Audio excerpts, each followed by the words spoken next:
City Council Chambers. The date is June 26, 2019. I'm going to have invocation by our chief, and then we'll have Councilman Bovair lead us in the pledge. Let's pray. Our dear gracious Heavenly Father, Lord, we thank you for the ability to be able to come here tonight, Lord, and take care of city business. Lord, we pray for our city council, and we ask that you continue to put a hedge of protection around them, Lord. Continue to help them making good choices for our families, for our community, for our visitors, Lord. Lord, let us all remember that in each and everything that we do in your honor, for your power, and your glory, Lord.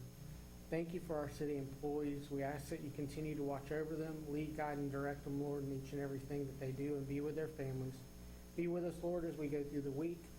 Be with our community, and most of all, be with our city council, Lord, as they make continued tough decisions each and every day in the best interests of our community. In your holy name we do pray. Amen. Amen. Kindly face the flag. I pledge allegiance to the flag of the United States of America and to the republic for which it stands, one nation, under God, indivisible, with liberty and justice for all.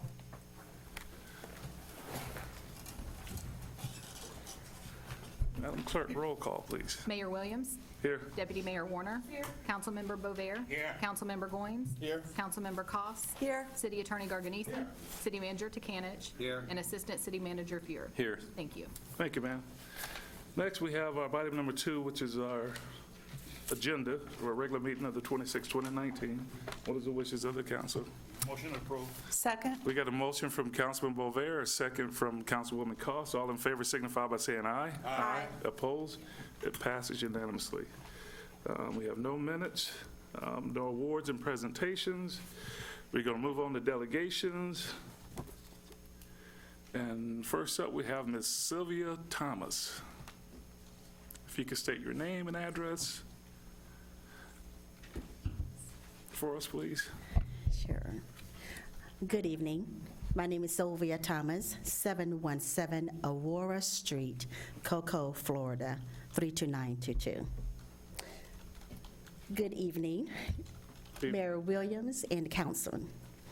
I come to you on behalf of my church, the Mount Moriah AME Church, here located in Cocoa, Florida, where my pastor is, of course, the Reverend Odell Watson. A few weeks ago, we funeralized one of our longtime residents, Barbara Lee Jenkins. And during the service, he made an appeal to the city of Cocoa about having a ribbon to be tied on her street. Of course, you know, a street was named after her. And we want to tie a black ribbon on that street pole of Fisk Boulevard and Barbara Jenkins. I went to, of course, it has been approved, but we're coming to you simply because we have selected a date. The date, of course, is for a Sunday, July 7th.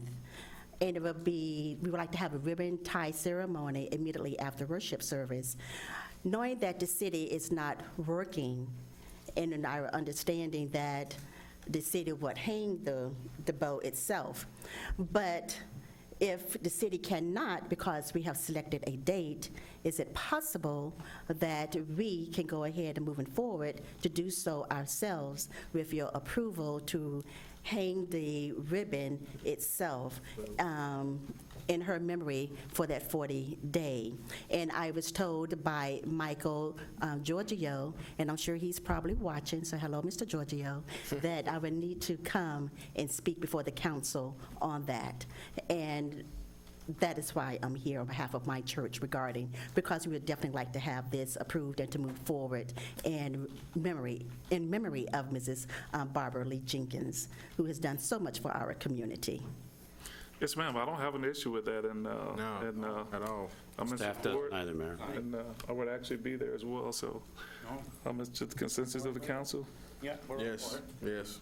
Okay. Is there a time on that? Yes. Now, our service at Mount Moriah starts at 10 a.m. So in that So our service usually adjourn about, it's on the first Sunday after we have communion. So maybe between about 12, perhaps, that would work. That should be sufficient. And we definitely invite the city to please come out for this ribbon tie. Yes, ma'am. We will be there. Thank you, I appreciate it. Okay. And more than that, you can still come to our worship service. Mount Moriah AME Church. Y'all gonna have food? Okay. Y'all gonna have food there, right? That is the first Sunday, Councilman Goins. No, we will not have food, but we will have communion, so you're more than welcome to come. Thank you so much. Oh, while I'm here, can I just say one other thing? A few months ago, back in February, you all acknowledged my mother, Betty Raxton, and to that date, she still is so grateful. She haven't been able to return simply because sometimes she's ill and sometimes, just depends on her body. Thank you so much for that, on a personal note from me to you, for acknowledging her regarding her service. It's been the first African-American to be employed by the city in the department, The police department, yes. what is it? Detectives? Detective Bureau, right. So thank you so much for the police department. We appreciate that. I appreciate you. Yes, ma'am. Thank you. Next up, we have Mr. Jack Brown. But, Jack, when you get up here, I want to ask you a couple of questions because I'm looking at this, and this is probably something that would need to come to the CRA first before this council, because we got on our council hat today. Okay, And this would probably need to come before the CRA first. okay, fine. Yeah, and I'm just,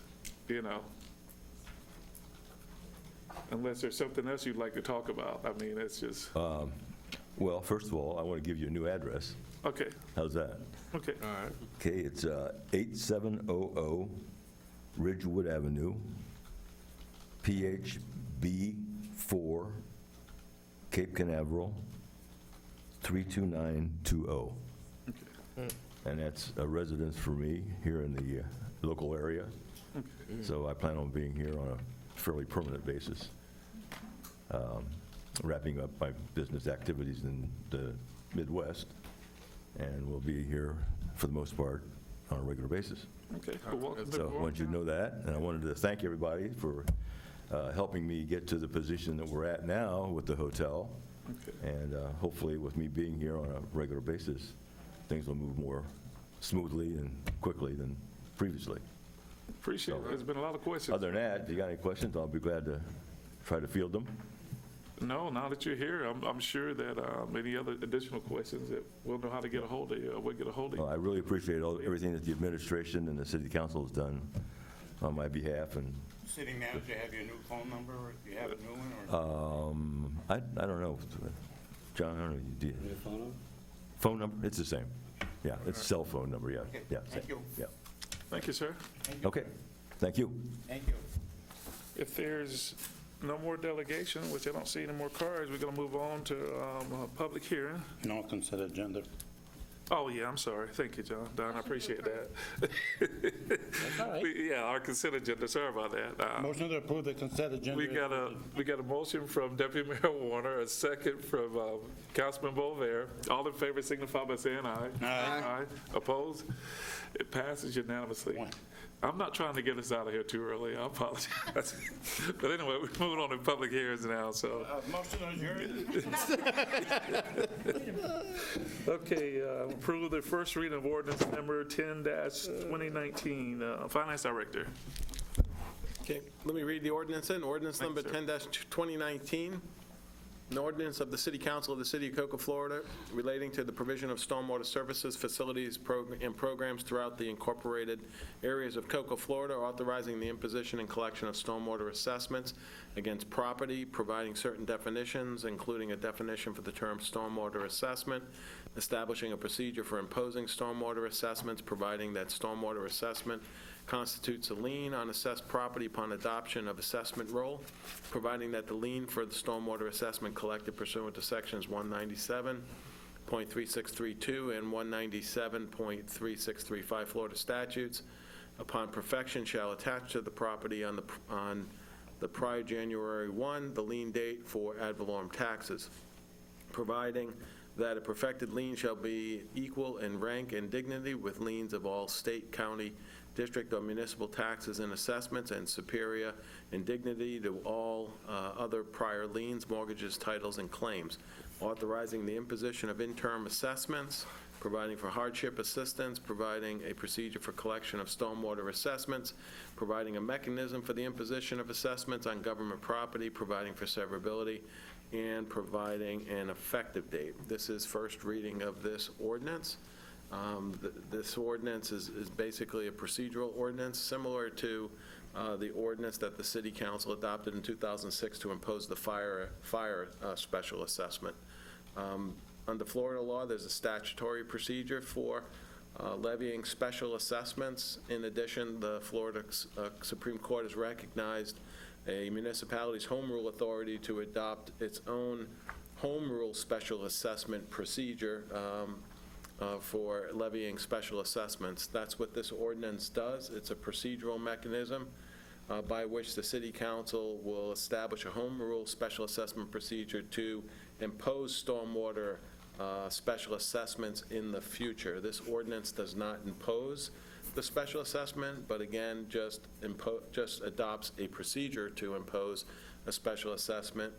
Like the fire assessment, if this ordinance were adopted and the council were to move forward with the imposition of a special assessment, this ordinance will require two resolutions, a preliminary resolution and a final resolution, to establish the methodology by which the stormwater assessment is imposed and the rate that is imposed for the stormwater assessment. Those resolutions would come at a later date this fiscal year after this ordinance gets approved.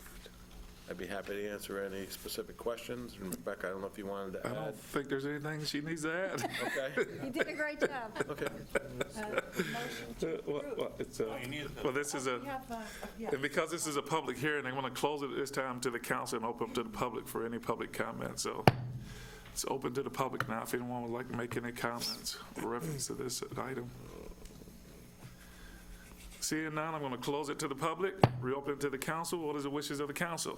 He's going to make a motion to approve it. We got a motion from Councilwoman Cost, a second by Councilman Bover. All in favor signify by saying aye. Aye. Opposed? It passes unanimously. Okay, item number 2. Second public hearing is ordinance number 08-2019, an ordinance of the City Council of the City of Cocoa, Brevard County, Florida, amending Chapter 2 Administration, Article 7 Police Officers Retirement Plan of the Code of Ordinances of the City of Cocoa by amending 2-193 Board of Trustees, providing for codification, providing for severability of provisions, repealing all ordinances in conflict herewith, and providing an effective date. Again, this is second and final reading, also a public hearing item, relatively straightforward. This would extend the term of office for Board of Trustees for the police pension from 2 to 4 years. Mayor. And I'm sure Tammy has nothing to add, so The only thing that changed since the since the first reading was the pension actuary provided a no impact statement and provided that to us and the state, which is required by under pension law. okay, thank you. Well, that being said, we're going to close it to the council and open it up to the public for any public comments because it's a public hearing. Seeing none, I'm going to close it at this time to the public, reopen it to the council. What is the wishes of the council? Motion approved. Second. We got a motion from Councilman Bover, a second from Councilwoman Cost. All in favor signify by saying aye. Aye. Opposed? It passes unanimously. We're going to move on to council business. Consider the reappointment of Ms. Dolores Martin as a regular member of the Diamond Square CRA through June 2023. Yes, sir. Again, I don't have much to add to this. I don't believe Ms. Martin is here this evening, so this would extend her through June 2023. Motion to approve. Second. We got a motion from Deputy Mayor Warner and a second from Councilman Bover.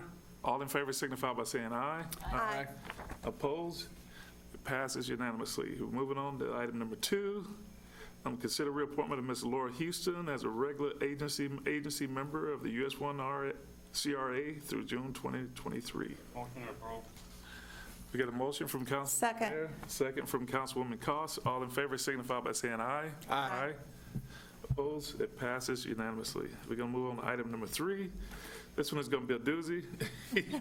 Consider the appointment of Mrs. Linda Gombart and one of the 3 non-residential applicants as members as to the Sustainability Advisory Committee. Yes, sir. Yes, ma'am. So we received several applicants or applications from non-City of Cocoa residents on this board to serve as a committee member. There are currently the non-Cocoa residents, the ordinance allows three positions.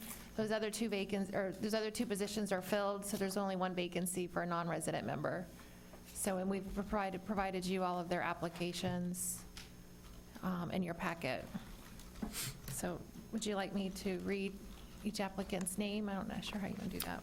I think we probably all read them. Yeah, we read it already. Do we want to start with Mrs., Mrs. Oh, Ms. Yeah, we Gomberg? can, we can Because go we know ahead, we and- can because go she's a resident, and then the other one, we're going to have to just I make a nominate motion someone. to approve her appointment. Okay. Ms. Gomberg? We got a motion from Councilwoman Cost, a second from Deputy Mayor Warner. All in favor signify by saying aye. Aye. Now, we got these other three individuals that we're going to, so one can. Is anyone of them here? Is any one of the three here? No, but we did no. get an But- email from Angelique, and we got another one from Jenny Riggs as well. Yeah, and of course, I know all three, and I just, They put an application in and bring in front council, so we'll know who we're voting for. No, they do put- have applications in, there are applications in the materials. In fact, they're all highly qualified, and Yes, it's a they real, are. as you said, an embarrassment of riches. Maybe symptomatic of the fact that, we've been a leader in the Sustainability Committee, and the county doesn't have their own committee yet, so people are coming to us because they really want to be able to contribute in this space.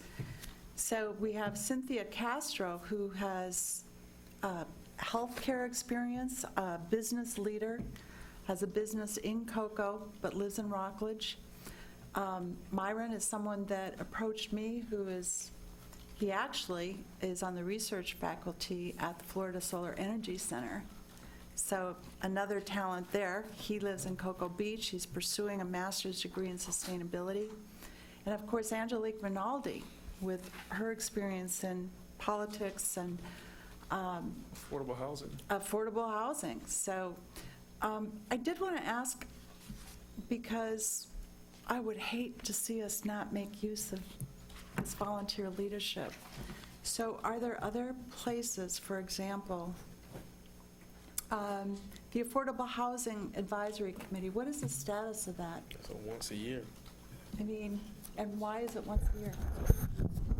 What's this? The Affordable Housing Committee was established through our state program, SHIP, State Housing Initiative Partnership Program, and they changed the rule so that if you were under a certain threshold for allocation, you didn't have to meet every year. So it's been about 3 years since they've met. However, if our allocation exceeded the minimum allocation, we would have to meet. So we do keep the committee, but we haven't met in about 3 years. Okay. And Nancy, can you explain that that's goal. to, the purpose of that committee is to advise and make comments with regard to the plans that we adopted in conformance with state requirements? Correct. And there's also the committee has certain requirements as far as the board, one member of Planning and Zoning Board, and a member of someone in the construction industry, a nonprofit, and things like that. And then they make recommendations on our 3-year annual local housing assistance plan for our funding. And beyond that, they don't have any other creative role in generating ideas for affordable housing or, No. okay. No. Unfortunately, no. And even though I look at all three of them, man, they're all three, I mean, it's just a tough decision, but I look at Angelique, the fact that she's an aide to Representative Saros. And what better way of us getting information at a timely manner that could possibly help us out with things that we're trying to do, so. Well, the thing I like about her experience in that role is having worked for Senator Hupel, she's got some really good contacts up in Volusia County, and we know that, ideas need to come from other areas, not just inside Brevard, but with her legislative experience. She can look at what we're doing and look at the big picture and look at how it fits into the state plan and what's going on at the state level. She'll have those insights. And I don't know the other two, but their resumes sound fabulous. Oh, yeah. And I understand we could definitely use a healthcare component on that board, and I'm hoping that no matter who we end up voting for and appointing, that the other two will at least come to the meetings and participate and offer their expertise. And as people drop off that board, there'll be other positions open, hopefully, but I have to agree with the mayor. I think Angelique brings something that's very rare to have the opportunity to get, and that's the legislative experience. I don't know where else we would get that. Right. Yeah, so. Is that consensus? Yeah, but we need someone that, I wanted to ask, do we have any other openings, other committee openings? Yeah. Oh, yeah. Because I'd like to see those and call each of the other. Yeah, the Just problem see for if- most of them is we don't have any non-resident. It just depends on the. I think we have one board that has non-residents on it, planning and Planning zoning. and zoning, Yeah, that's it. And that's there's And that's- a limit to the number that can be. Yeah. 33% of the Yes. board. Yeah, so it's, We got an opening on the CRA, don't we? Yeah, but even in that case, the vacancy in the Cocoa CRA was because, Ms. Stewart no longer operates her business within the CRA, and she's not a resident. Right. So, I mean, for both Well, we Cynthia have- and Myron, I think they're, didn't you say that, didn't I see that the one lady, her office is here in the village? she is, yes. Maybe Yes, she's a it's possibility for the That's CRA? Cynthia Castro. Okay. She owns a business in the village? yeah. Maybe she's a possibility. Maybe we want to look at her for the CRA? Would someone like to make a nomination, or, Yeah, I'll make a motion well, we need to nominate, I Nominations. guess, yeah. a nomination And we'll, for Angelique Rinaldi for the Sustainability Committee. And I'll second that. okay. Any other nominations? Oh, I'm sorry. Yeah, we're waiting on the, Hearing no nominations, Yeah. Mayor, you could call for a vote on that. okay, we can go ahead and, want to go ahead and, yeah, we'll go ahead and, all in favor, signify by saying aye. Aye. Aye, opposed, passes unanimously. Is that okay? And I'll Thank you, make sir. a point of calling Myron and Cynthia to talk to them about other opportunities. And also participation on that committee, because there's a Yeah. lot of work. That's a committee that's actually producing a product, which is really hard to do. Gotcha. Yeah, I went through that with planning and zoning years ago when they were redoing the zoning Tim. plan. Oh, my gosh. Oh, yeah. I was like pulling teeth. It's awful. Okay, now we can move on to item number 4 on the council business, which is consider the reappointment of Mr. Jim Gifford as a regular member of the Code Enforcement Board through June 2022. Motion to approve.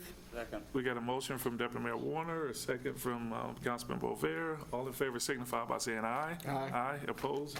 I don't think anybody It else wants passes to chair that. Unanimously, I know. That's not a really popular place to be a No, chairman. it's not. Okay, we're going to move on to city business. Approval of resolution of amending the FY 2019 budget.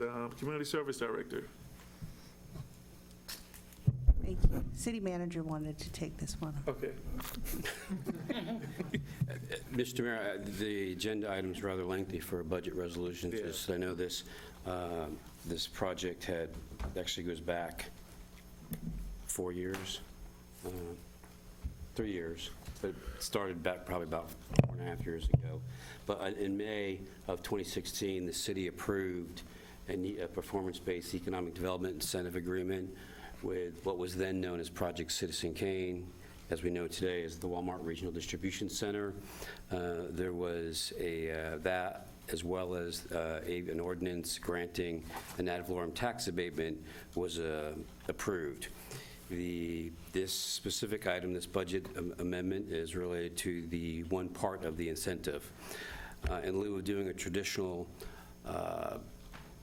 AVT program for what they were asking, which was, I think, again, it was like the first 5 years, 80%. Well, they first started off 100% for 10 years, and then we kind of kind of got off that real quick.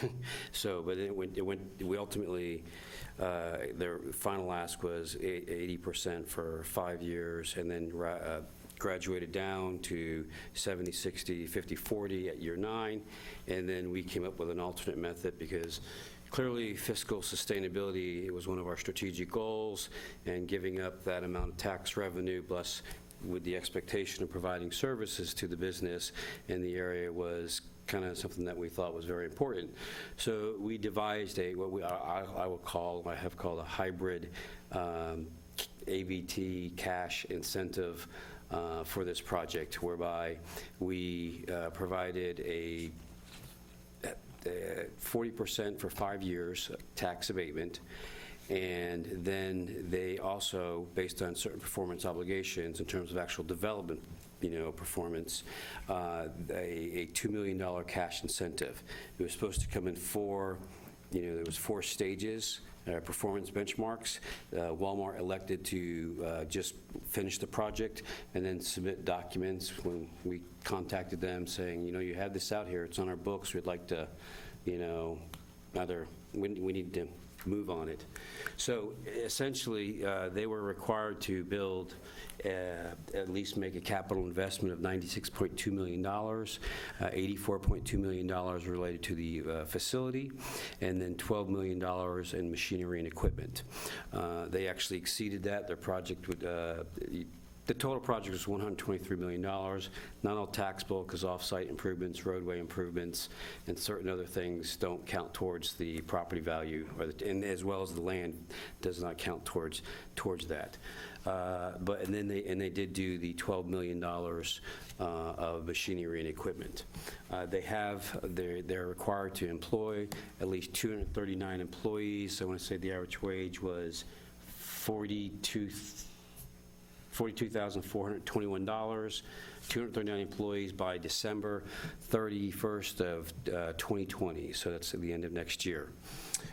We did partner with them, worked with CareerSource Brevard, our economic development, community development folks, worked together and, advocating and as in Samantha, putting social media and Facebook and Twitter and LinkedIn and trying to push, because we did ask, we could not, bind them in the event that it was not possible to be done, but we did ask that they, provide preference to Cocoa residents, and they did work on trying to do that. Probably not has been as successful as I think we had hoped. But it was not for a lack of effort, I can tell you that. CareerSource Brevard, I think they did 2 locations trying to solicit applicants. So they currently have about it says 155 in the agenda item. After re-reviewing the spreadsheet, it's actually 151. 4 of those 5 have been terminated, so they have till December 30th of next year to complete the hiring of the additional 89. They have met the requirements, and also it's a requirement of the ad valorem tax abatement.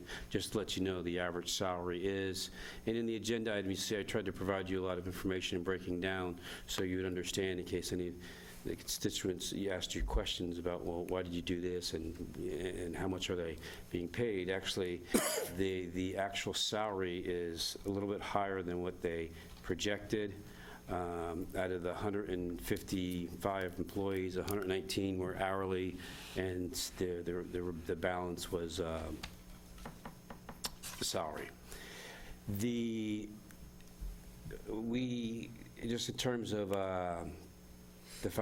subject to the final taxable value, the hybrid AVT cash incentive package totaled between 2.8 and 2.9, roughly, and there was no additional EDI incentive. The city has an economic development incentive program based on job creation for which they could have qualified for an additional $100,000, but we said if we're giving you cash, that we weren't going to be, adding that into it. So for the payback under the traditional or under the AVT cash incentive package is 8.5 years. under the hybrid, to traditional is 12.66 years. So to equal that out, look at the 12.66 years, what would the city expect to receive? At 12.66 years, we'd break even if we'd done it the way that was originally proposed. But by the way we did it, we actually, the city is looking for every dollar that was foregone and/or through the cash incentive. This city receives between $1.61 and $1.67 back in taxes and revenue. And that is, again, the first 5 years was a 40% abatement. So then there was some additional impacts. They did comply, they did submit. We didn't ask for all the invoices because we did ask. They provided us a AIA final pay application from the general contractor, and then they provided us we asked for a certified copy of it, and they provided that, and which demonstrated what they paid and they owed. And so they clearly exceeded the amount. So what we have to do now, this budget amendment, is consistent with our obligation in the Economic Development Incentive Agreement, is to move the money out of the fund balance, which was in the assigned fund balance, to the proper account for the purposes of dispersing the $2 million cash incentive. I just want to provide some background history because I know people get kind of wary when they hear about $2 million being given away to a company. Yes, sir. So. I have some questions. Thanks, Nancy. Thanks, John. Thanks, Nancy. You're welcome anytime. But we got a motion from Councilman Bover, Second. second by Deputy Mayor Warner. All in favor signify Well, by we saying need aye. discussion. Aye. Let's have some discussion. We have discussion after we second a motion. I have questions, just that, Oh, you know, I yeah. think other people probably do too, just some things we want to know. Okay, but just, I didn't know your light had been off for a while, so I just didn't know. But, Okay. yeah, but go ahead. Well, first of all, the $12 million in machinery, so they made a $12 million investment in machinery that is now, that the city uses? Or? No, it's the machinery, it's private capital investment for their facility. Okay, and the jobs that are remaining for them to meet the agreement? There's I think 89 or something like that. Yeah. They have till December 30th of next year. Okay. Which they will. Okay. I mean, they're I hope actually, so. I was just they're reading an actually ahead article. of schedule. They gave us a 3-year Okay. time frame, and they're ahead Okay, of great. schedule in terms of what they projected job-wise. Right, and my concern, because, I was one of 2 people that spoke against this, when it was brought up, I felt like a lot of people didn't know about it. We certainly didn't know it was Walmart.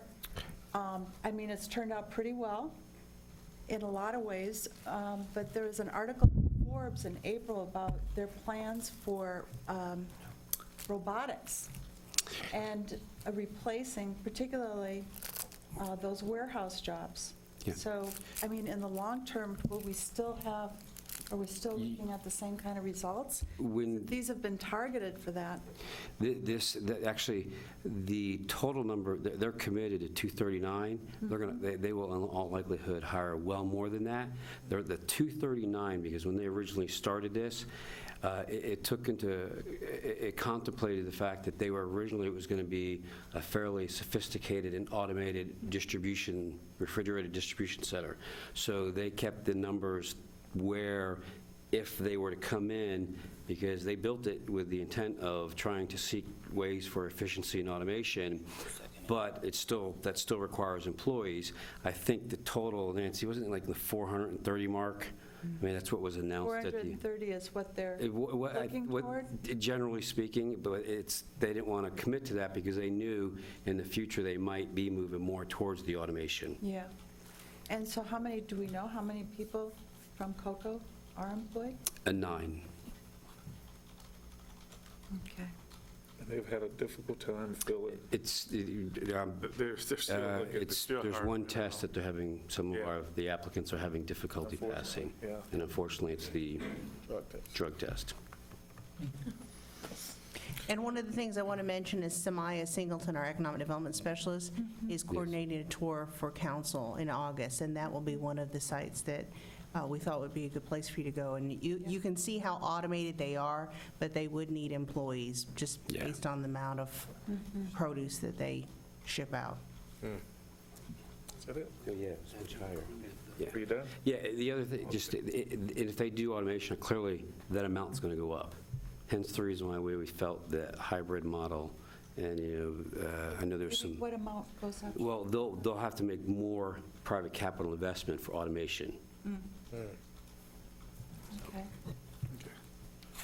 I wonder if they're utilizing our Eastern Florida State College and their robotics program, and in terms of training employees and bringing them in from COCO.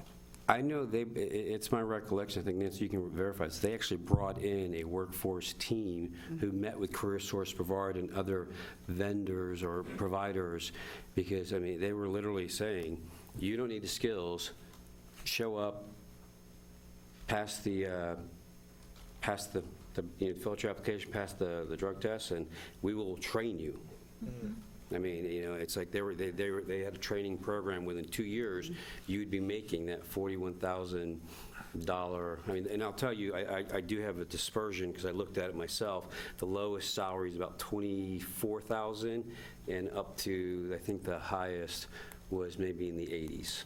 So it's in about 76% are in that, from 24 to probably about 50-something mark. I think that was the numbers, because I was looking at that to see if they were stacking it with the salary compared to the hourly, but there was a lot. And I did not include in any bonuses. I looked at annualized wages. I excluded the bonuses because that's not a given, the hourly wage and the salary is. It would be great to see where the employees are living, to get an idea of, do we have the opportunity to attract people to COCO? Well, I'm sure some of them Yeah. actually moved here. Yeah. There's people that move from within, housing throughout the state. Yeah. I can tell you the people from out of state, we have people from Pennsylvania, Ohio, Arkansas, that's their headquarters, Georgia, I think it's in Pennsylvania. So, yeah, it's interesting, I looked at some of the data, in terms of going through it. Yeah, I was just going to make one other comment, okay? Because I just came back from that conference by Smart Growth America, where we're looking at opportunity zones, but one of the models that we learned a lot about was the whole Amazon, what happened with Amazon. It was pretty interesting because we not only saw, Arlington, which was, the winner of that contract, and it turned out, and, the bottom line, it wasn't the cash that they got, it was the fact that Arlington had the urban, walkable neighborhoods where the talent wanted to live, and it also was surrounded by that higher education, so it was able to attract the people. So for an Amazon, or for a company that size, that's what's really important, and be more important than cash. So just something to keep in mind. It's an excellent point, and I think the location of Eastern Florida State College, UCF, and then, I think you all know some of the development that's proposed to go along that corridor. I mean, we've heard, I think, at the one town hall meeting, it's like, I want to live here. I live XYZ, but I'd like to move back here. I've had quality housing, as you know. We do have some, between Adamson Creek and then 524, some of the apartment, the multifamily units that are being proposed. So, I mean, they'd be living close to work. Amazon just broke ground on a facility in my hometown. Just the parking lot is 200 acres. Parking lot. And the other thing, Mr. Mayor, and I'll leave it on this, I think I noted, actually Walmart bought all the property. They bought it from the port because, and so they're using out of the 271 acres, about 132 acres, and the balance of that property is to the west, I think, after they get up and running, or to the east, I'm sorry. And there's in the development order, there's kind of a bubble plan, if you will, of some commercial and potential hotel, and then some additional light industrial. And then there's also a 1 acre municipal parcel that's been donated to this, well, once we effectuate the request for to the city. So. Okay, we got a motion from Councilman Bover, a second by Deputy Mayor Warner. All in favor signify by saying aye. Aye. Opposed? It passes unanimously. We're going to move on to item number 2. Mr. City Manager, do you need to read this in? I mean, City Attorney? You want me? His ordinance? Yep, I do. Okay. Okay, ordinance 09-2019, ordinance of the City Council of the City of Cocoa, Brevard County, Florida, amending Chapter 2, Administration, Article 8, Firefighters Retirement Plan of the Code of Ordinances of the City of Cocoa by amending Section 2-281, Board designated as Administrator Composition, amending Section 2-308, Investment Powers of the Board, providing for codification, providing for severability of provisions, repeal of ordinances in conflict herewith, and providing an effective date. This is first reading of this ordinance. This ordinance is being recommended by the Board of Trustees for the firefighters. This ordinance is similar to the police pension ordinance change you just approved relative to expanding the term of office from 2 to 4 years for the Board of Trustee members. However, there's one additional change that's being recommended by the Board of Trustees at this time as well, amending the pension ordinance to allow the board to invest up to 25% of plan assets in foreign securities. Currently, the ordinance allows them to invest up to 10%. Thank you, sir. That's it.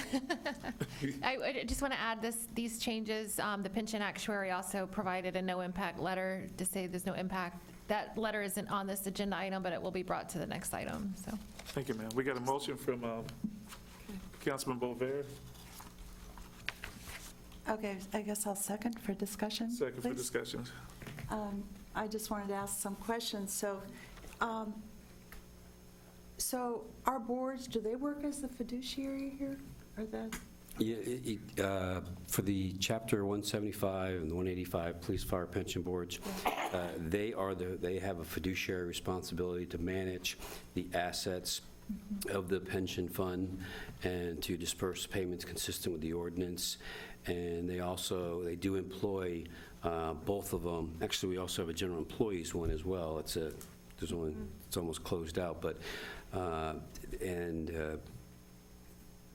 to manage it, and they also have financial advisors, that also they consult with and help them make decisions whether, And is in the terms of strategy. 25%, is that the police retirement fund? Do they also have that option? They have that already in their ordinance. Okay. And the Chapter 175 allows up to 25%. Prior to this, they had up to 10%. That doesn't necessarily mean that they're going to invest the whole 25%, so. Okay. Because I know that particular, the budget line, I mean, we make up quite a bit every year for the fireman's pension. Well, yeah. Like a $7 million. Yeah, well, we can discuss that tomorrow at the budget workshop, but I can tell you, yes, we do contribute about, I think it's 68% of their salary toward the pension, the most significant portion, being towards the unfunded accrued, actuarially accrued liability. But in that vein, I would be remiss not to acknowledge the efforts of both pension boards. They have been moving, we were fortunate to work with our collective bargaining units and negotiate a mod to come up, so a measure of pension reform a couple years ago with I'll call a safety mechanism if it crosses a certain threshold going forward, but they also have taken it upon themselves to lower their investment expectations, their return on investment, which it spikes a little bit the unfunded liability and may add a little bit to the annual required contribution, but in the long term, it's a much more prudent, thing to do, and we're watching. If you read any of these articles about public safety or public pensions across the nation, you see a lot of states and others that are lowering that to be more realistic. I mean, at one point we had one of them at 8.5, and they weren't even getting anywhere half of that, and that projects a larger, asset value. But the reality is that means. It was unrealistic. So the police pension, they boldly moved there, and the fire pension is moving there, last year, this year, and next year to get down to a lower, more reasonable. And so I commend them for that. I did check with several people because the 25% I thought was high, but it turns out that that's pretty acceptable. Even in the city's investment policy, we have different asset classifications, and it could say up to 25% in like 9 different classifications. It just means you at any day, you won't go over 100% of your asset value, but you want that flexibility to move in certain securities, or or maybe treasury bonds, or whatever the certain stocks. So it's providing that flexibility for them. Okay, we got a motion from Councilman Bover, second from Councilwoman Cost. All in favor signify by saying aye. Aye. Opposed?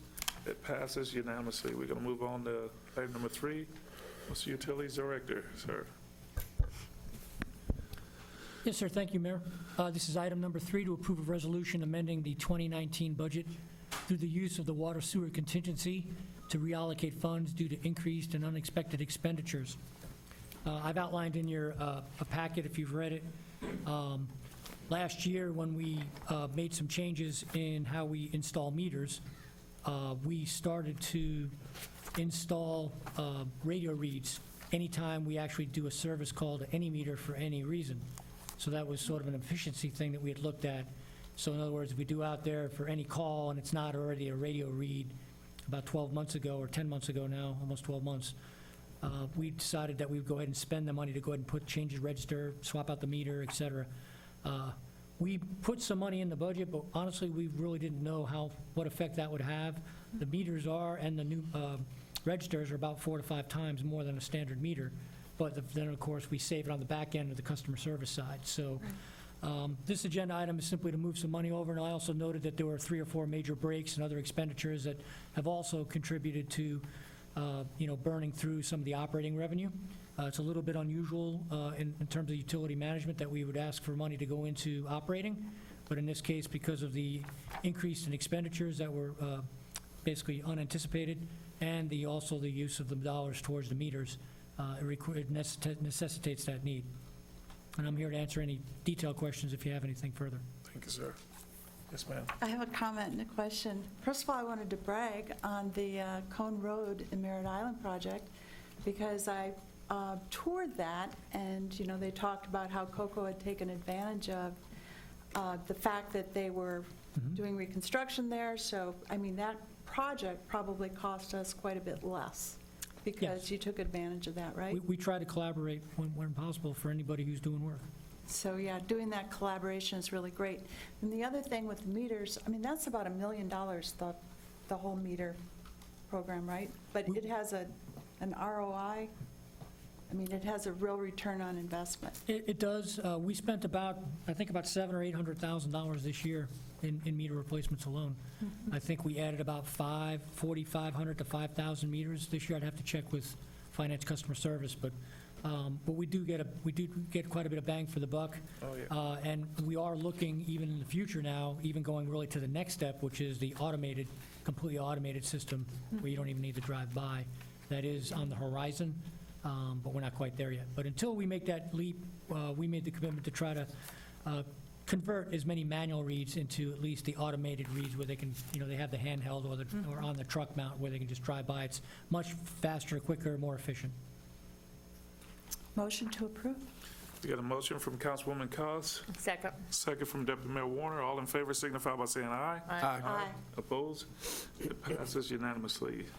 Item number 4, Mr. Utilities Director. Yes, sir. Thank you, Mayor. Number 4, to award bid number B-19-17-COC, dial groundwater filters 1 and 4 IMS caps, and meter replacement, project number WS19FR, to S4 Water Sales and Service, Bowling Green, Kentucky, in the amount of $518,073. To approve a resolution authorizing the city manager to approve change orders in the amount not to exceed $51,807.30, which is 10% of the contract amount, for a total project cost of $569,880.30. And to approve a resolution amending the FY19 budget to authorize the city manager to execute the contract. I believe last year, we also did a meter replacement project, and we also had to do some capital investments because we had some filters that started to fail. And this is a continuation of that project. The media that sits inside those filters, which is primarily made up of sand and anthracite, over a period of anywhere from 5 to 8 years, typically, on average, will burn out, if you will, needs to be replaced. this project continues that effort at the Dial plant. And I also wanted to point out, as there is an error on the agenda item, the accounts that are listed there the account should be at 426-4055, which is the engineering division who's going to be managing the project. That's where the money should be going, and it's coming from the 4020 account, which was the Dial plant. So for the larger projects, we typically push them into the engineering to give them the leadership and the project management to get the project done and assist the plant. For smaller stuff, we typically would leave it in 4020. So I just want to note that correction. Motion to approve. Thank you, sir. We get a motion from Councilman Bover, Second? second from Councilwoman Cost. All in favor signify by saying aye. Aye. Aye. Opposed? It passes unanimously. We move on to item number 5. Yes, sir. Thank you, Mayor. This is item number 5, authorize the city manager to submit a parcel combination application with Orange County Property Appraiser to combine 3 separate parcels at Dial Water Treatment Plant adjacent to State Road 520 into one parcel for property identification, tax, zoning, and other official purposes, and authorize the city manager to execute and direct the prosecution of a zoning a special exception application for the remaining portion of the Dial Water Treatment Plant property that requires a special exception to authorize the wastewater and water plant land use to the extent necessary upon review of the city attorney's office. So this project, essentially, if you remember, I don't know, 5 or 6 years ago, we actually purchased the open space north of the Dial plant. It's mostly treed right now. It sits between us and Taylor Creek Road. There's also a smaller parcel adjacent to that we actually purchased a while ago, but we never actually went back and changed any of the zoning properties or anything. This particular application is actually not changing the zoning. The zoning is for ag. We are still under ag currently as the plant sits. What we're asking for is to get a special exception to use it for municipal purposes. Yeah.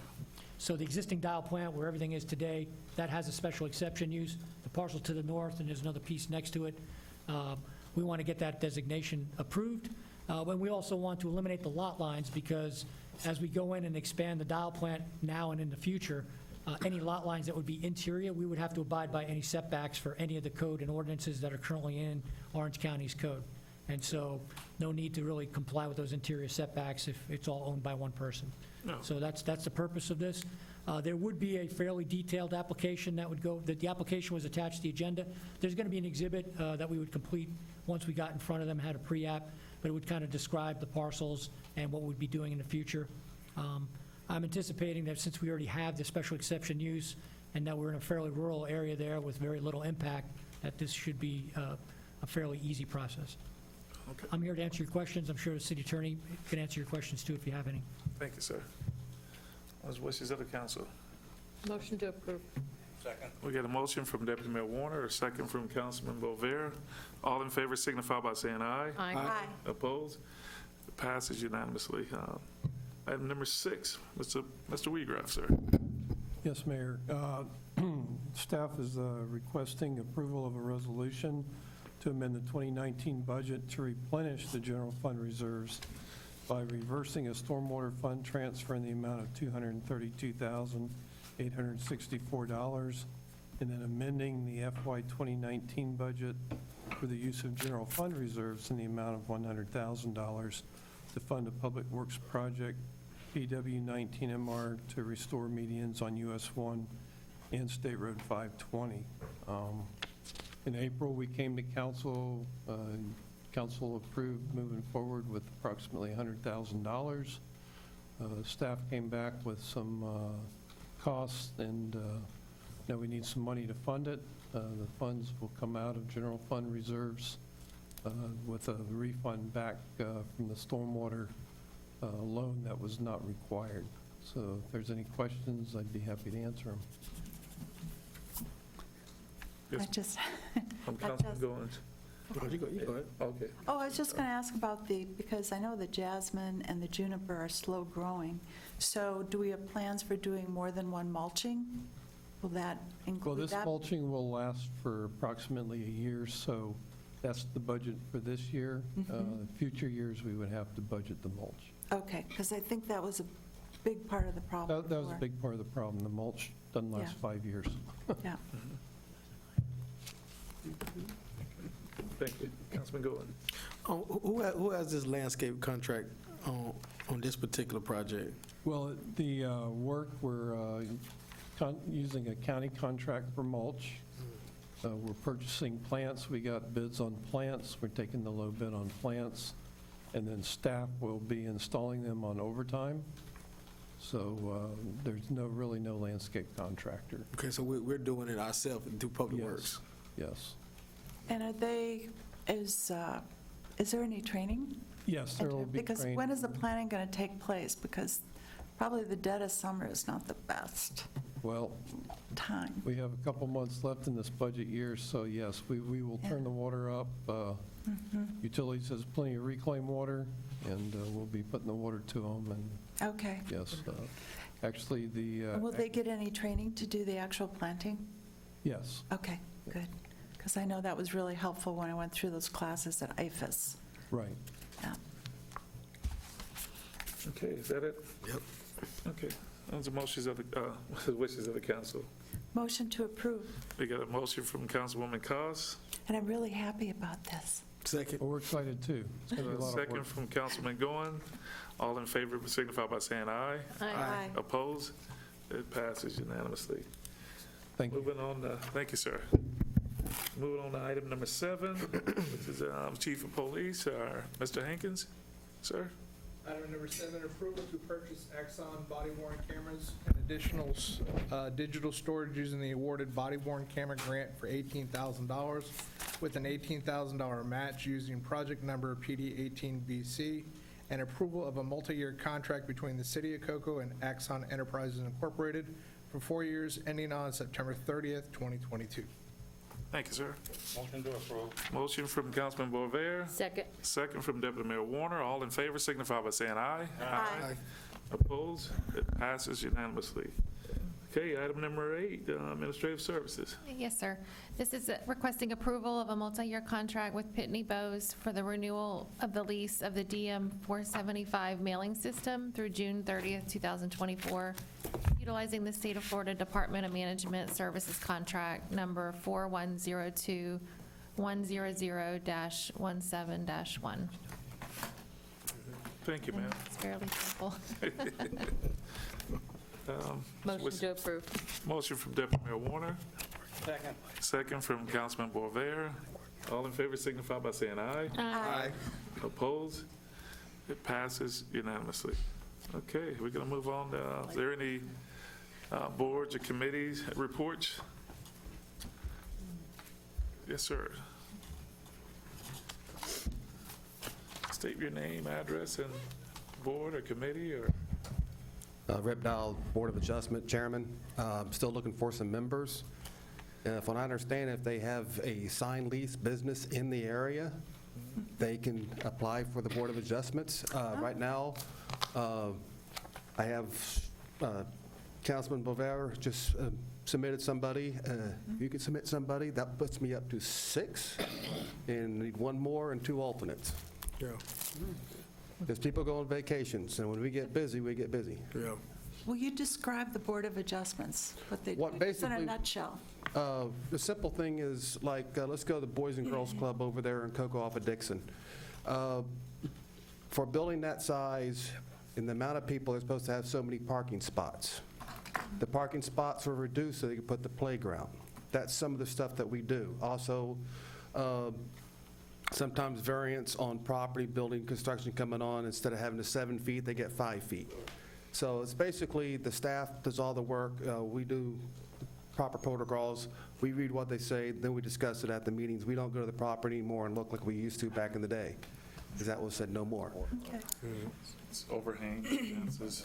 Thank you. Yeah, I'll talk to Carolyn Yeah, about that. Just right now, we had a problem not too long ago. It was 4 of us. If something came up, somebody had to step down because, like you did with the park, we don't have enough people, and I have to go ahead and postpone it. Which is not fair to the public. No. Yeah. Okay. Thank you. Thank you, sir. Appreciate it. Yes, sir. State your name, address, committee, board, or? Good evening. Attorney Alton Edmond, 630 Brevard Avenue. I'm the chair of the Cocoa Police Cocoa Police Citizen Review Committee, I believe, the name is. Advisory committee. Advisory Committee, there we go. I have requested a few times the body cam policy for Cocoa PD. I believe that this would be something that would be useful for this committee when we review different potential issues that could arise. Chief Canlow did say he'd get it to me, but may have gotten busy or something like that, so I just want to kind of put it out there that we've requested that, and that's something that, that the committee is awaiting to be provided.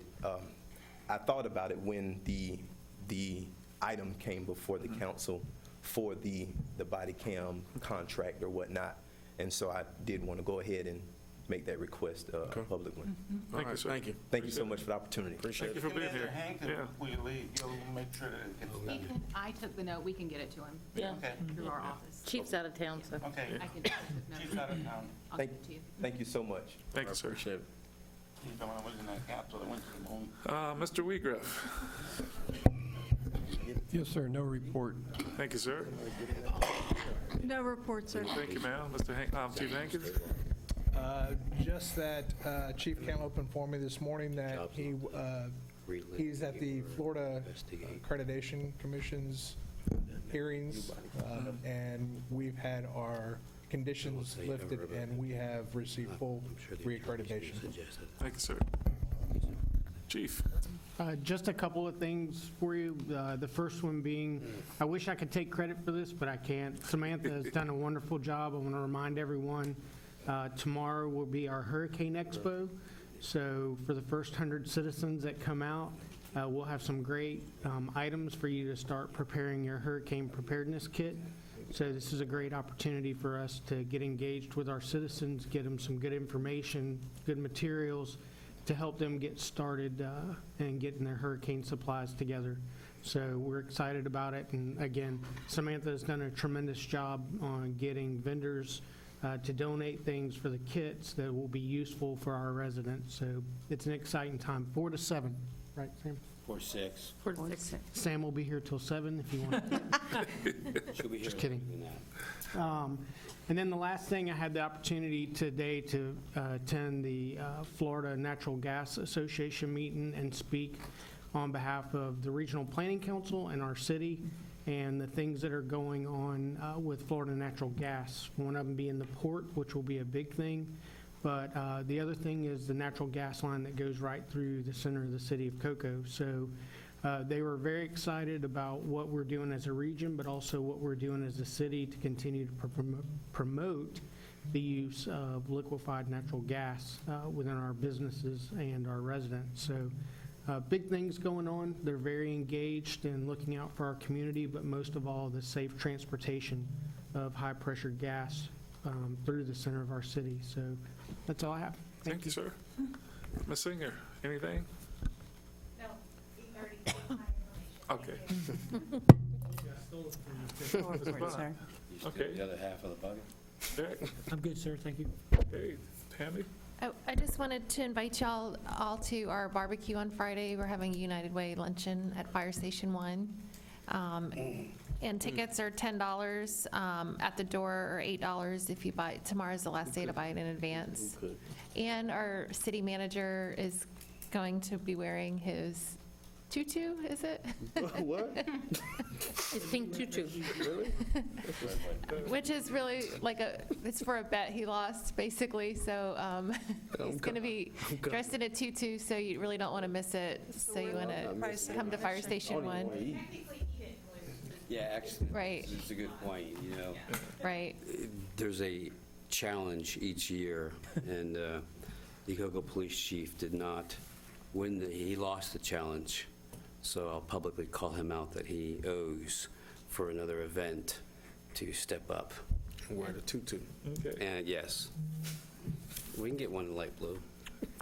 But it's 11 to 1 on Friday, and there's going to be hamburgers, hot dogs, and a lot of other food and ice cream and stuff like that. So please come by. Thank you, ma'am. Ms. Shealy? I do. Just a reminder, if you have not filed your Form 1, that I will be mailing them up until July 1st, so you can get them to me. Okay. Mr. City Attorney. No report. Thank you, sir. Mr. Assistant. I have one item, but before that, just so you know, you can get your food delivered as well if you can't make it to the site. And that's not by the person in the tutu. Aw. Highly disappointed. The update I do have is, you may recall, at a prior council meeting, the agenda item for the Waterfront Advisory Committee. The manager and myself did meet with Ed Green, spoke about the makeup of that committee, and we came to an agreement as far as establishing a volunteer role. We will be soliciting shortly for interested parties within the community, outside the community, anyone that's interested in using our waterfront, and we will be using them as a resource and providing updates as we move forward on our waterfront projects. And like I said, it'll be a volunteer role. We will maintain a list of those volunteers and their backgrounds and expertise, and then we will reach out to them as we have updates. So just wanted to provide an update on that. Can I ask a question? Yes. So they do not have the burden of sunshine laws, and They won't be making any formal recommendation. I think that's. Okay. They won't make a formal recommendation. It would be no different than if, but they could lobby and come It'd just be a for. public meeting. yeah, it'd be no different than any citizen reaching out to a member of staff. You know, I enjoy walking in Riverfront Park. You know, I'd like more lighting. You know, those kind of comments we receive pretty regularly. We do have some more, I guess, experts in the community that have provided input in the past related to ordinances and projects that has been very productive. And so it's that kind of activity that we want to encourage. Thank you, sir. Is that it? Mr. City Manager. Yes. Yes, Mr. Mayor, members of council, just a reminder, following the Hurricane Expo, though we will be having our budget workshop on fiscal sustainability tomorrow at 6 p.m. Also on Friday, June 28th from 5-9, there's the Friday Fest in Murthorpe Square. And then please don't forget July 4th celebration with the Brevard Symphony Orchestra. That's on July 4th. It's from 8 to 9:45. The concert begins at 8, and the fireworks begin at 9:15. And the Cocoa Tigers Chorus That's an excellent. will be thank you, the ma'am. opening act. So they'll start at 6, right? Smith at 6, right? Yes. Yeah, because you definitely want to get there early if you want to be in the park and have a seat close in the bowl. That's it, Mr. Mayor. Thank you, sir. Deputy Mayor Warner. No report, Mr. Mayor. No report. Yeah, that one before. Councilman Goins. First of all, thank you for everybody for attending the meeting tonight, and anyone at home watching. I definitely appreciate your interest in the city. There's a few items I had. Saturday, the plan is to have a trip with the council, if whoever in council that's interested, and staff, going to the Hannibal Square, which is African American History Museum in Orlando. And the purpose of this trip is to potentially give us guidelines for the Leon and Jewel Collins Museum for African American History. Right now, we have a building that's there. I felt that we really didn't have a purpose for that building or any direction. I feel that if we partner with other African American history museums around our local area, like the Harry T. Moore Center in Mims as well, we can potentially give us some guidelines and direction, because we don't need just an empty building. So Saturday, if council is, anyone on council is available, we'll potentially leave from about 8:30, 8:15 in the morning, and we should be back in Cocoa by 12:30, 1 o'clock. So, and y'all definitely invited. I would love for everybody to come as well. So, I also like to thank the the volunteer cops for everything they've been doing on Friday nights with Pastor Jarvis and the Real Church and My Community Cares.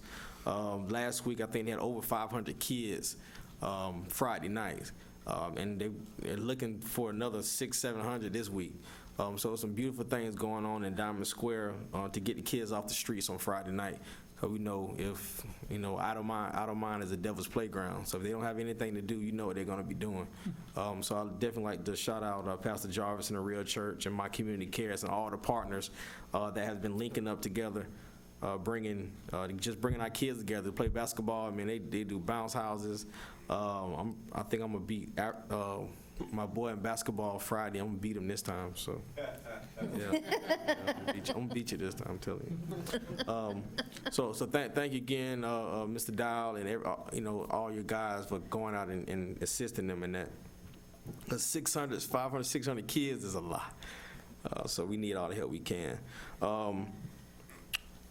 I got a text today about some feral cats in downtown Cocoa. They are apparently running rampant throughout downtown by the riverfront area. So maybe I don't know, that's something that, who looks into that, John? Councilman Goins, can I just say one thing here? Just something to think about. Yeah. I worked here in the village for 8 years, and we got rid of all the feral cats. We got overrun by rats, so there needs to be a It might be a balance, okay? compromise. There just needs to be a balance. Yeah, river rat. There's some serious river rats. So the cats Well, maybe have they their eat uses. barbecue, I guess. Yeah, yeah. If nobody will feed them, they will take care of the rodent problem, so yeah. Well, maybe that's something we look into. I mean, I haven't seen it myself personally, but I got a phone call about it and a text about it, so. Yeah, as a matter of fact, you can find something right out here in the parking lot. Oh, yeah. Yeah. We need to stop feeding them then. Yes, sir. The Virgin Trains. I know they had a grand opening this week. I think Mayor and several other staff, I think, went. I really, really am pushing for a potential stop in the Diamond Square area. I think that'll be great for that community. Definitely an economic boost for downtown Cocoa as well as the Diamond Square area. So maybe that's a city manager question, as has that conversation took place on where potentially that stop could be. I can touch on it, but he can go ahead if he wants to. Several years ago, the TPO, working with then Brightline and the port, undertook a study in terms of potential locations throughout the county. All of the cities submitted various locations. We submitted, I want to say 5, and out of the top 5, I think we had 3 of them. And of which, and then at the time, the I think it was the VP of Development had indicated he wanted to see the one right there in Roselle Jones. But it's my understanding, the port's the big driver, is that they're looking where the train kind of, the Tier 2 stop where that train starts making that curve, since it's already slowing down, is doing it there, up there near where that curve is. They have that property that kind of goes around Walmart. But they have not made any final decision. They are doing their ridership study, I understand, and they will be making that selection. Okay, well, I'm just letting you know that I've been making some phone calls. And then I can add a little twist to it too as well. Had some discussions with reference to that, and as far as connectivity, the 528 location in US 1 is perfect for them. But as far as bringing some more development, the Roselle Jones location is the ideal location as for some additional development there in that area, along with some areas and portions in Rockledge there. So those going to be the 2 driving forces there. And I know the gentleman did tell me that when they bring a station in, they want to bring a lot of development with the station. Gotcha. And because that'll be the driving force for the station as well. So. Gotcha. And I took that as one thing, but I'm just leaving it there, I got you. So. All right. That's all I had. Again, I'd like to thank everybody for coming out tonight. I think, in order for us to do what we need to do, we definitely need participation from the citizens. So, thank you. Thank you, sir. Councilwoman Cost. Yeah, well, talking about the Virgin train is great segue to my weekend, which I mentioned earlier, the Locust Leadership Summit. Locust in Latin means place. This was a conference organized by Smart Growth America, and it was all about opportunity zones. In District 4, I have 3 of the 4 assigned opportunity zones under the Trump tax plan, which allows for capital gains. And so it's an opportunity. We might be able to leverage something, although after attending the conference and talking to a lot of different cities, there's still more questions than there aren't answers on that, although there were a number of developers there. But it's a great segue because there was a lot of emphasis on the, transit-oriented development. Of course, Smart Growth America is all about the triple bottom line, which is, you could say people, prosperity, places, or you could say the environment, the economy, and the community. Projects that serve all 3. That's a triple bottom line. So a couple new words to put on your radar screen. So walk up, which is walkable urban places. And, I spoke earlier about Amazon and what they were attracted to. That was really key. And it didn't have to be urban. Didn't have to be in a big city. Even in a suburban setting, there were walkable neighborhoods that was very attractive. And then, of course, the schools, again. And on that note, I did get to tour Endeavor Elementary last week, and that was quite impressive. So we have, I think, we have all the seeds of a great city here. We just have to keep developing that. And then, of course, the whole emphasis on the safe by design and the complete streets. And we're doing more of that as well. I know our planning department is doing more of that. And we heard at the town hall meeting last week that we have 1,500 new homes coming in, although I am a little concerned about the price brackets. Another new word was attainable housing. I mean, there's affordable housing, but attainable, you've got to kind of have housing at all the different levels to really grow that. And then just lastly to mention that I attended the Eastern Central Florida Regional Planning Council on Resiliency, their collaborative workshop at the Brannan Center in New Smyrna Beach. And we've heard that mentioned in the CRA in regard to a model for a conference center. But the collaborative workshop was for the purpose of bringing together some resources so that we're all sharing training opportunities when it comes to resiliencies and other tools. So I brought back, and John has got that MOU that we'll probably be bringing forward. Okay. That's my report. Thank you, ma'am. I have a lot of stuff, but I'm going to be very short, though. I'm just going to mention a few of them. I'm glad to see that there's some movement with the reference to the Jolie Smith Center. They're starting to do some demolition there. But also very disappointed with what's been happening and we've had this discussion at our parks, especially Jolie Smith Park, during the weekends, especially on Sundays. We see the conditions of our sidewalks on Pineda and some other streets in there. And, just seeing all those vehicles parked on those sidewalks is kind of frustrating to me when they are actually renting the facilities, allegedly, from the county, but yet the gates aren't being open for them to park inside the gates there. This has been going on for quite some time now. I don't know what kind of dialogue we're having with Parks and Recs, but something's got to give here. This is ridiculous. And actually, during the day, and I know why the gates were locked. I know there were some issues there.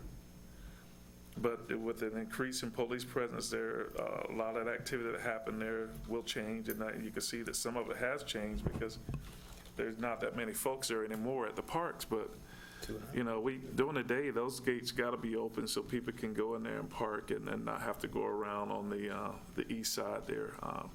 We got the restrooms open. We need to get those gates open during the day, and someone need to be responsible for locking those gates as it starts to get dark. And these are our parks.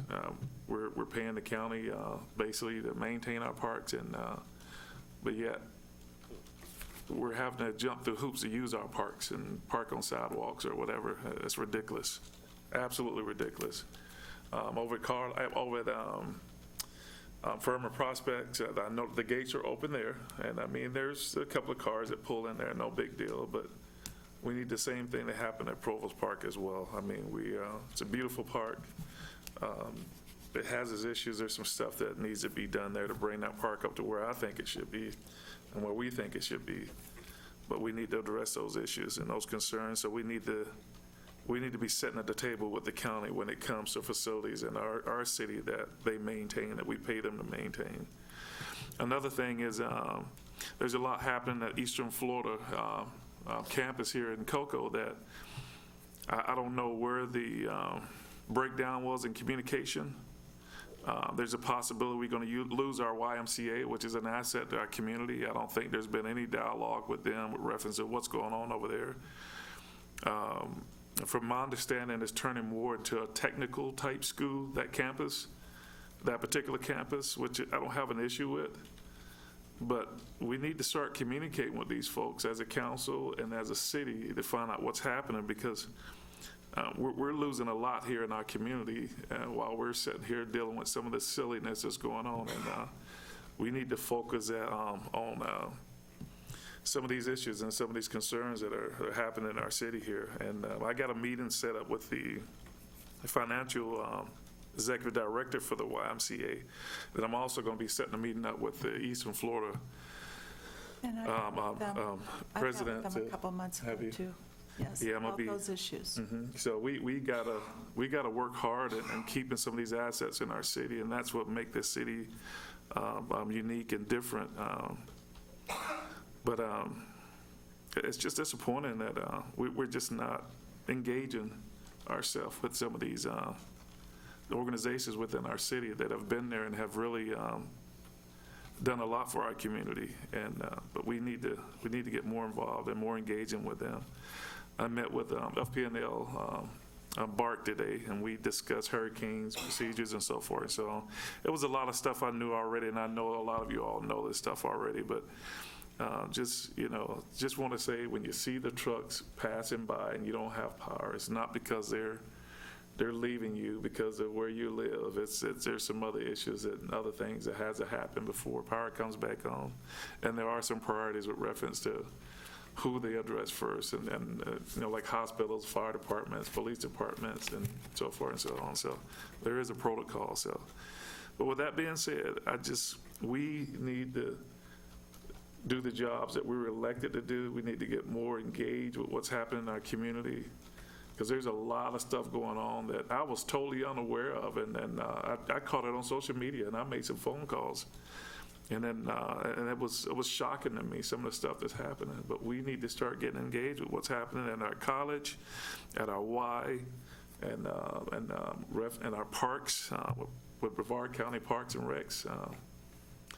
We're lacking in a lot of areas, and we need to bring that back up to par. So with that being said, I'm not going to harp on this too much longer. Can I get a motion to adjourn? Yeah, motion adjourned. Get a motion from Councilman Bovair. Second from Councilman Goin. All in favor signify by saying aye. Aye.